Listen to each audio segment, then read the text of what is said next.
নমস্কার বন্ধুগণ, আজ আমি আলু কড়াইশুঁটির একটি মশলা ছাড়া তরকারি তৈরি করব। তার জন্য প্রেসারে আমি আলু কড়াইশুঁটিগুলো দিয়ে অল্প জল ও অল্প নুন দিয়ে একটা সিটি দিয়ে সেদ্ধ করে নেব। আমার আলুটি সেদ্ধ হয়ে গেছে।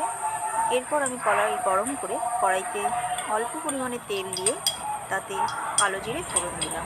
আপনারা চাইলে পাঁচ ফোড়নও দিতে পারেন। ফোড়নটি ভাজা ভাজা হয়ে নাড়িয়ে চাড়িয়ে একটু কাঁচা লঙ্কা দিয়ে দিয়ে দিন, অল্প হলুদ এবং নুন দিয়ে ভালো করে ভাপিয়ে নিয়ে অল্প পরিমাণে জল দিয়ে ফুটতে দিলাম। যেই আমার জলটা ফুটে উঠলো, নামাবার আগে কিছুটা ধনে পাতা কুচিয়ে দিয়ে দিলাম।